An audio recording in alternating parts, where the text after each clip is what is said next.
Hello students, कैसे हैं आप। मेरा नाम है गौरव मिश्रा और आज के इस वीडियो में हम लोग बात करने वाले हैं अबाउट क्लास 11 के 8 चैप्टर के बारे में, जिसका नाम है cell the unit of life. The topic that we will be discussing in this video is lysosome. This happens to be a part of endomembrane system. Now, endomembrane system contains different organelles starting from endoplasmic reticulum, followed by Golgi body, then the lysosome, and finally we have vacuole. These all are membrane bound organelles which are not found in case of a prokaryotic cell.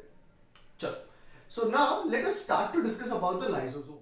The lysosomes are also called as suicidal bag. They are also referred to as the lytic bags or the scavengers of the cells. When I look into these names, I get a brief introductory idea that these organelles are somehow or the other associated with the digestion. Now this digestion is of the worn out organelles or the organelles that have already aged. जब हमारे cell organelles थोड़े से worn out हो जाते हैं, जब उनकी as हो जाती है and they are not excuse me, they are not able to work efficiently, उस केस में हमारी सेल क्या करती है, वो जो ऑर्गेनल्स थे उनका डाइजेशन कर देती है, उनको खत्म कर देती है। और ये खत्म करने का जो जिम्मा दिया गया है वो दिया गया है इस लाइसोसोम को। इसीलिए आपने आपके लोअर क्लासेस में पढ़ा होगा, lysosomes are called as the suicidal bag of the cell. Right now कुछ डिस्कशन करते हैं हिस्ट्री वाइज, किन किन लोगों ने इसके ऊपर वर्क किया था, किसने इसे आइसोलेट किया, ऑब्जर्व किया। तो for the very first time lysosomes were discovered by Christian de Duve. ठीक है, क्रिस्टियन डी डुवे थे जिन्होंने इसे ऑब्जर्व किया इन द लिवर सेल्स। ठीक है, एक इंपॉर्टेंट पॉइंट है तो इसको आप बहुत बढ़िया से नोट करिएगा। दूसरा, जब इन्होंने इसे ऑब्जर्व किया तो इन्होंने उसको नाम दिया एज पेरिकैनेलिक्युलर डेंस बॉडीज।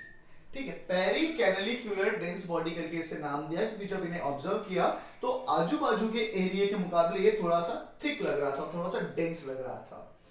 ये जो टर्म लाइसोसोम आप जब पढ़ते हो तो आपको शुक्रगुजार होना चाहिए इन भाई साहब का, नोविन निक का। क्यों? क्योंकि ये जो लाइसोसोम टर्म है ये कॉइन किया गया था नोविकोव के द्वारा। ठीक है, नोविकोव जो थे ही coin the term lysosome.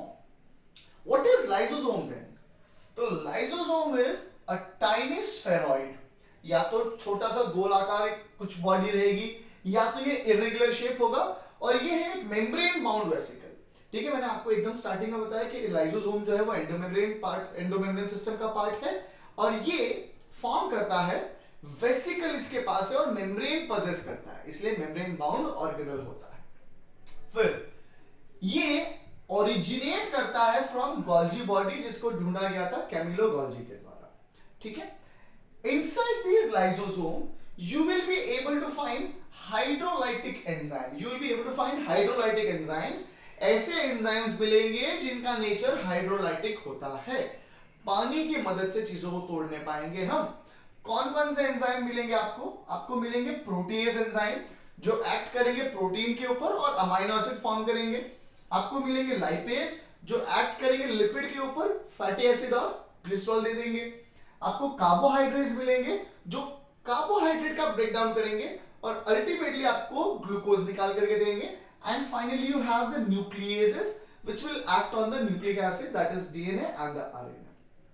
Nucleotides मिलेंगे आपको, जहां पे आपको नाइट्रोजनस बेस, आपको फॉस्फेट बॉन्ड वाला जो फॉस्फेट ग्रुप था वो मिलेगा, और आपको मिलेंगे यहाँ पे आपके पेंटोज शुगर, डीऑक्सीराइबोज और राइबोज।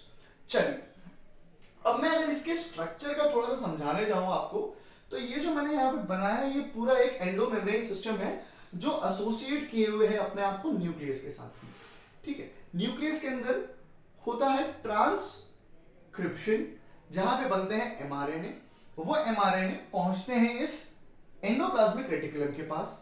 एंडोप्लाज्मिक रेटिकुलम पिछली वीडियो में बताया था दो प्रकार का होता है, रफ ईआर और स्मूथ ईआर।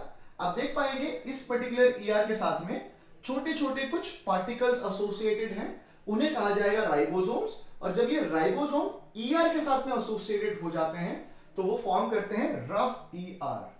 तो this is RER and this happens to be SER. आपको पता होना चाहिए कि जो स्मूथ एंडोप्लाज्मिक रेटिकुलम है वो लिपिड सिंथेसिस के साथ में एसोसिएटेड होता है, और जो रफ एंडोप्लाज्मिक रेटिकुलम है वो प्रोटीन सिंथेसिस के साथ में एसोसिएटेड होता है। प्रोटीन बना दिए गए इस आरईआर के द्वारा। अब उस प्रोटीन को ट्रांसलोकेट करना था, पैक करना था और मॉडिफाई करना था।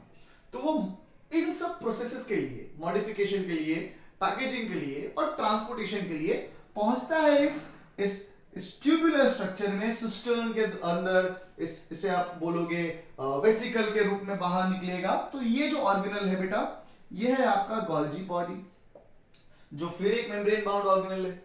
यहां पर उसका मॉडिफिकेशन होगा प्रोटीन का। प्रोटीन एंजाइम्स के रूप में होते हैं मोस्टली, ठीक है।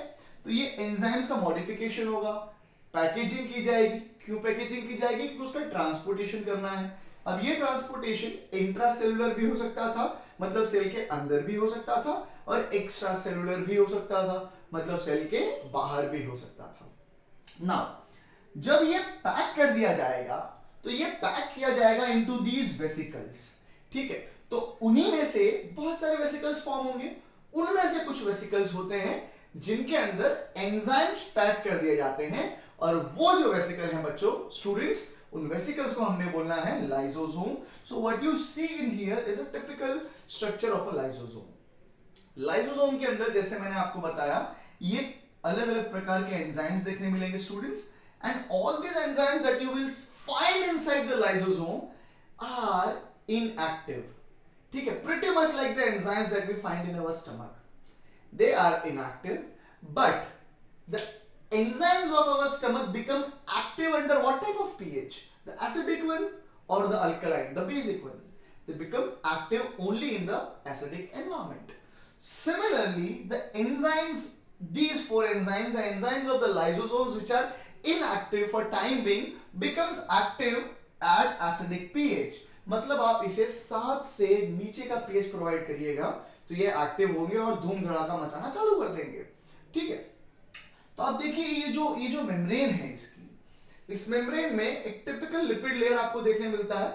आप देखेंगे यहां पर ग्लाइकोसाइलेटेड प्रोटीन्स होते हैं, ये प्रोटीन्स होते हैं ट्रांसपोर्टेशन के लिए, ठीक है।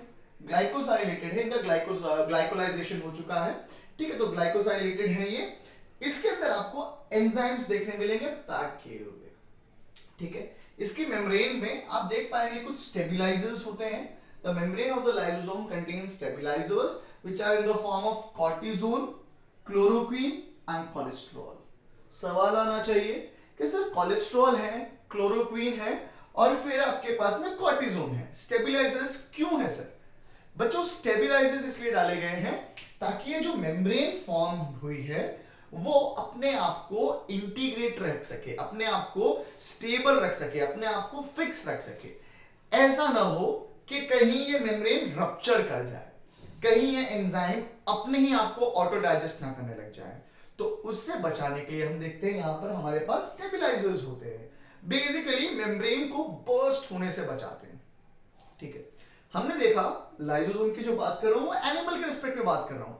कुछ ऐसी ही चीज मुझे देखने मिली प्लांट्स के अंदर, उसे लाइसोसोम ना कह के हमने कहा स्फीरोसोम्स। और ये स्फीरोसोम्स ढूंढे गए थे by somebody called as Dangiard or Dangiard. Doesn't really matter you call it Dangiard or Dangiard, but make sure you write it as Dangeard, ठीक है। स्पेलिंग मायने रखती है, आप बोलो डेंजियर्ड या डेंगियर्ड, डजंट रियली मैटर, ठीक है। नाउ लाइसोसोम की तरह ढूंढा किसी और ने और नाम किसी और ने दिया, तो ढूंढा था इसको डेंजियर्ड ने या डेंगियर्ड ने, और जो टर्म स्फेरोसोम है students, that was coined by Perner. So there was a guy by the name of Parner who happened to observe this spherosome as discovered by the Dangiard. He coined it as spherosome. इन्होंने ढूंढा इस स्फेरोसोम को और observe की एक खास बात, unlike the lysosome of the animals, this structure is not digesting stuff. It is actually carrying out lipid synthesis and storage. Plants के अंदर लिपिड सिंथेसिस और स्टोरेज का जो काम था वो हमने स्फीरोसोम को दे दिया। तकरीबन 98% लिपिड जो बनते हैं प्लांट के अंदर वो स्फीरोसोम के अंदर स्टोर किए जाते हैं। अब एक बहुत काम का मुद्दा बता रहा हूं, जैसे लाइसोसोम थे गोल्जी बॉडी से ओरिजिनेट हुए, वैसे ही जो स्फेरोसोम्स है स्टूडेंट्स, वो ओरिजिनेट करेंगे फ्रॉम ईआर। ठीक है, ये दोनों में डिफरेंस है, तो काम का मुद्दा बन जाएगा, लिख लीजिएगा बहुत बढ़िया से। तो लाइसोसोम के स्ट्रक्चर की बात कर ली, हिस्ट्री समझ ली, स्फेरोसोम समझ लिया। मैं आपको बताऊंगा लाइसोसोम जो होता है वो पॉलीमॉर्फिक होता है in nature. Now you already know polymorphic क्या होता है। पॉलीमॉर्फिक बेसिकली मींस जिसके बहुत सारे फॉर्म हो। तो जो लाइसोसोम हमारे पास होता है students, it has 4 different forms. I could have a primary lysosome, I could have a secondary lysosome, I could have autophagic या autophagic lysosome, and then there is a residual lysosome. जब Golgi body से pack होके vesicle निकले, तो क्या उसके enzyme active रहेंगे? नहीं रहेंगे। क्यों? क्योंकि एंजाइम तो बच्चों एक्टिव केवल तब हो पाएंगे जब उसे एसिडिक एनवायरनमेंट मिलेगा। ठीक है, तो ऐसा जो वेसिकल था, ऐसा जो लाइसोसोम था जो जस्ट गोल्जी बॉडी से बाहर निकला ही है, वो हमारा प्राइमरी लाइसोसोम हो जाएगा। तो the lysosomes which are formed as a vesicle of Golgi body are containing inactive enzymes, and such lysosomes, such vesicles are referred to as primary lysosome. It can contain more than 40 inactive enzymes. बच्चों सारे के सारे enzyme inactive रहेंगे, 40-50 तक ऐसे inactive enzyme उनके अंदर हो सकते हैं प्राइमरी लाइसोसोम के अंदर। ठीक है ना, जैसे मैंने आपको पहले बताया कि ये एंजाइम केवल और केवल एसिडिक कंडीशन में एक्टिव हो पाएंगे। तो ये जो मैंने यहाँ पे कंड लिखा है वो कंड नहीं है, वो कंडीशन है। ठीक है फिर आए सेकेंडरी लाइसोसोम। क्या होता है? जब हमारी सेल फैगोसाइटोसिस करती है या फिर एंडोसाइटोसिस करती है, तो वो जो फूड पार्टिकल को हमने कंज्यूम किया वो बन जाता है ऑटोफैगोसोम। वो क्या बन जाता है? ऑटोफैगोसोम या फिर फैगोसोम कहेंगे उस फूड पार्टिकल के वैक्यूल को हम। जब ये फूड वैक्यूल जो था, जो फैगोसोम था, वो हमारे प्राइमरी लाइसोसोम के साथ में एसोसिएट कर गया। देखिए मान लीजिए मैं अमीबा हूं, ठीक है, मैं अमीबा हूं। Amoeba, let us not consider an amoeba, let us consider a normal cell. एक नॉर्मल सेल थी, एक मैक्रोफाज थी, हमारे डब्ल्यूबीसी थे, हमारे जो इम्यूनिटी के सेल्स थे वो थे। उन्होंने देखा सामने एक पैथोजन है, तो हम क्या करते गए, ऐसे बढ़ते गए आगे और उसको हमने एंगल्फ कर लिया। एंडोसाइटोसिस हुई, फैगोसाइटोसिस कह लो। ठीक है, जब मैंने उसे एंगल्फ किया तो जो वैक्यूअल फॉर्म होगा वो हमारा फैगोसोम हो गया। अब उसे डाइजेस्ट करना है, कैसे डाइजेस्ट करेंगे? ये जो प्राइमरी लाइसोसोम थे वो इस फैगोसोम के साथ एसोसिएट कर लेंगे। ठीक है, तो अब जो स्ट्रक्चर फॉर्म होगा students, that would be a secondary lysosome. So it is formed when the primary lysosome fuses with the phagosome. ठीक है, इस प्राइमरी लाइसोसोम का फ्यूजन हुआ फैगोसोम के साथ में और बनके तैयार हुआ सेकेंडरी लाइसोसोम। सेकेंडरी लाइसोसोम को we also call as digestive vacuole, क्योंकि वो एक्चुअली में डाइजेशन कर पाता है। ठीक है, जब सेकेंडरी लाइसोसोम फॉर्म होगा तो एसिडिक कंडीशंस मिलेंगी, और ये एसिडिक कंडीशन मिलते ही मेरे जो एंजाइम्स थे इनएक्टिव स्टेट में वो एक्टिव हो जाएंगे, और जो फूड वैक्यूल था, जो फैगोसोम था, उसका डाइजेशन कर लेंगे। ठीक है, फिर आया ऑटोफैजिक लाइसोसोम। ये ऑटोफैजिक लाइसोसोम जो है, ये काम की चीज है। ये केवल और केवल तब फॉर्म होता है जब हमारी बॉडी फुल डिप्राइव्ड हो जाती है, मतलब हम लोग एक ऐसी अवस्था में पहुंच जाते हैं जिसे कहते हैं starvation. Now starvation as we know is a condition जहां पे हम लोग भूखे रहते हैं। अब भूख लग रही है, सेल को तो एनर्जी चाहिए, आप खाना दे नहीं रहे हो, तो ये क्या करेगा? ये देखेगा वो सेल के ऑर्गेनल जो काम के नहीं है, मतलब वॉर्न आउट हो गए, खराब हो गए, काम नहीं कर रहे, लेस एफिशिएंट बन चुके हैं। तो अब स्टारवेशन की कंडीशन में हमारा लाइसोसोम क्या करेगा? इन्हीं ऑर्गेनल्स को डाइजेस्ट करना चालू कर देगा, पहले एंगल्फ करेगा और डाइजेस्ट कर लेगा। तो ये जो लाइसोसोम होता है उसे हम लोग कहते हैं ऑटोफैजिक lysosome. So the autophagic lysosomes are formed during the state of starvation. During this, the primary lysosome starts to engulf and digest the cell organelles which are old and worn out.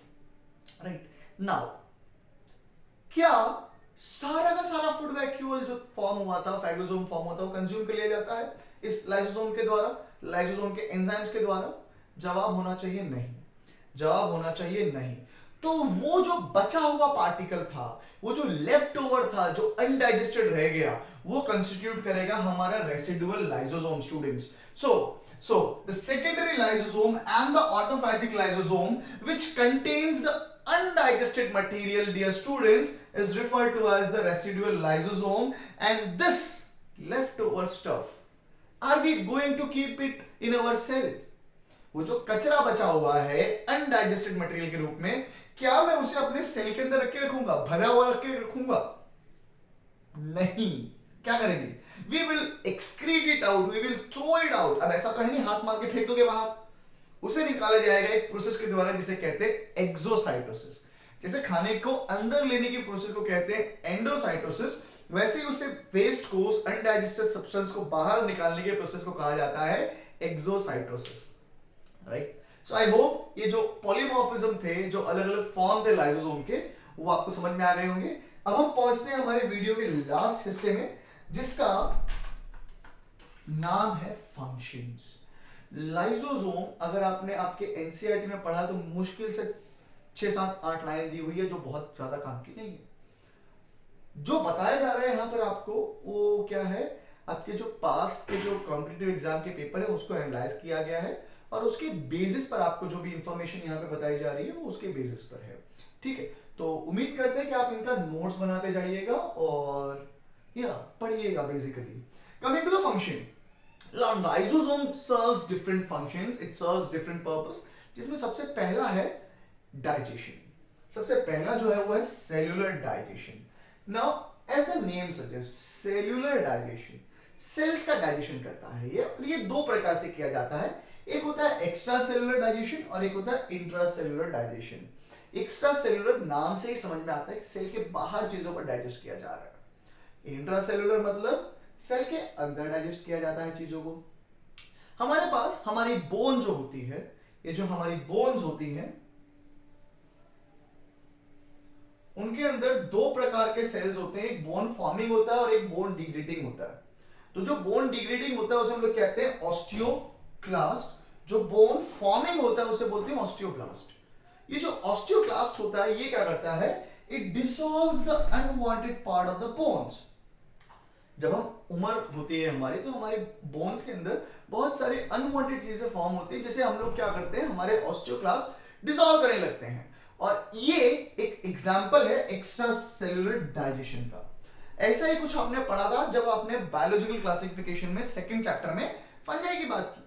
आपने पढ़ा उनका जो mode of nutrition है वो heterotrophic है.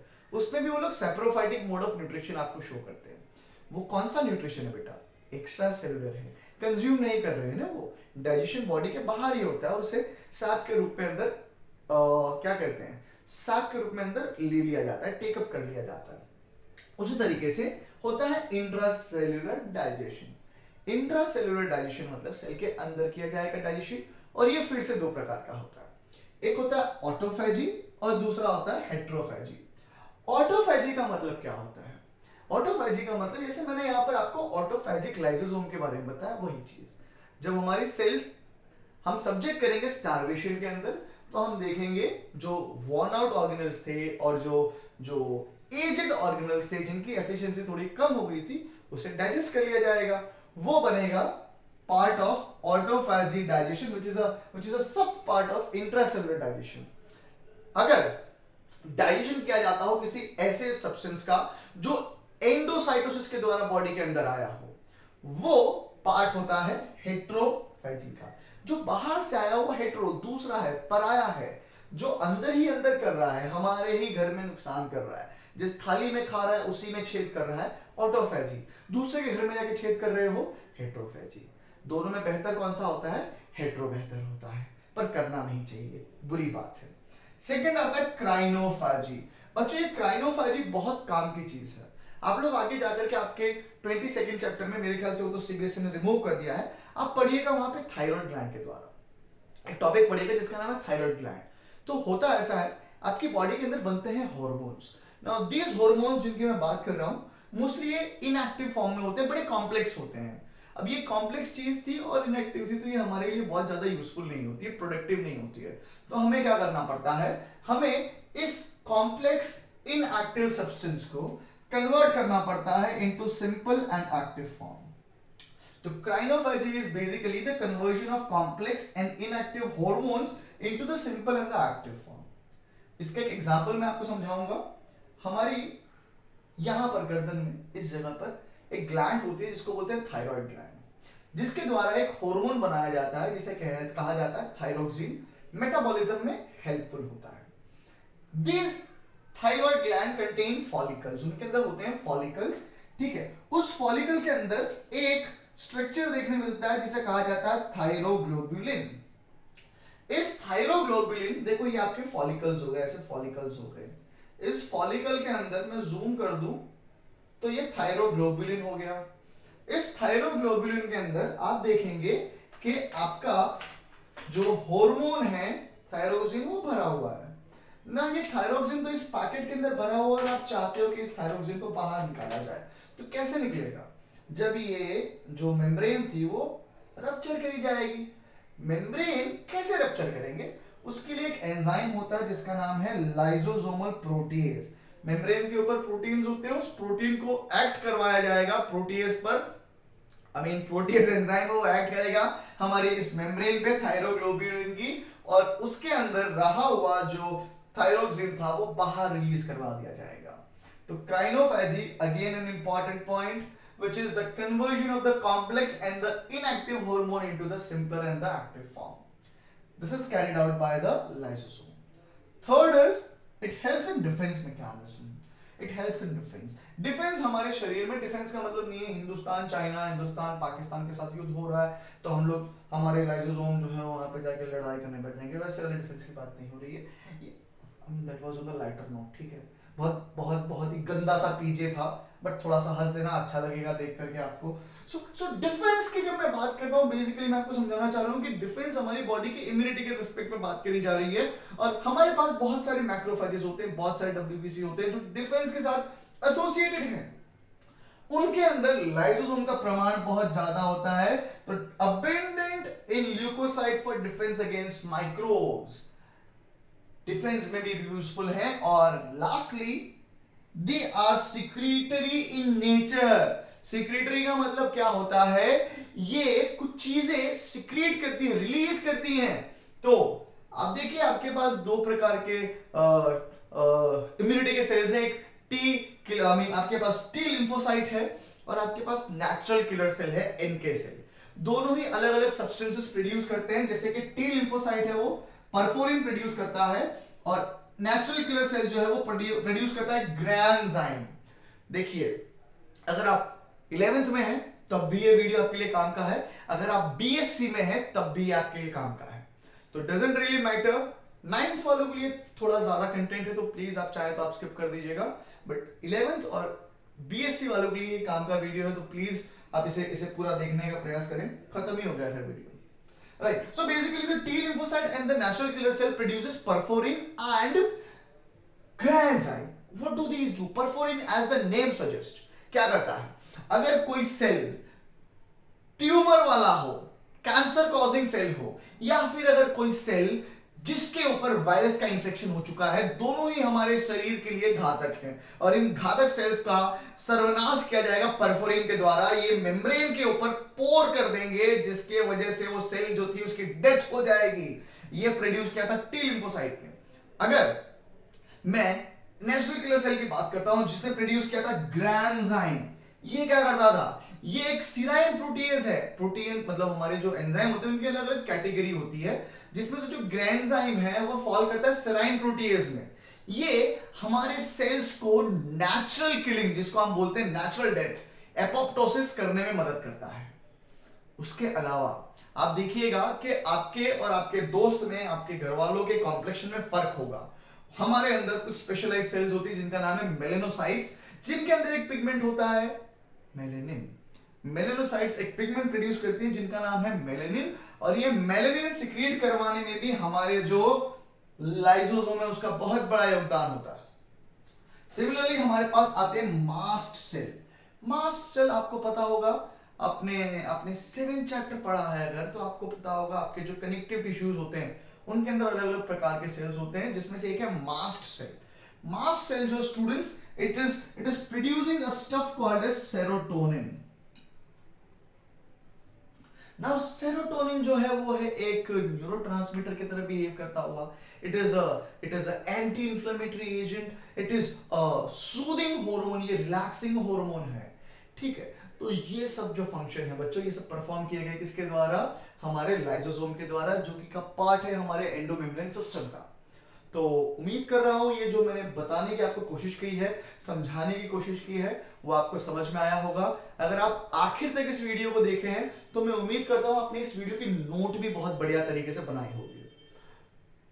अच्छा लगा हो वीडियो तो लाइक करिएगा, शेयर भी करिएगा, और चैनल अगर आपको लग रहा है कि यूजफुल रहेगा आपके लिए तो सब्सक्राइब जरूर करिएगा. मिलते हैं अगले वीडियो में जहां पर डिस्कशन करेंगे वैक्यूअल के बारे में. तब तक के लिए अपना बहुत ध्यान रखें, बहुत बहुत बहुत ज्यादा ध्यान रखें अपना और अपने परिवार का, दोनों.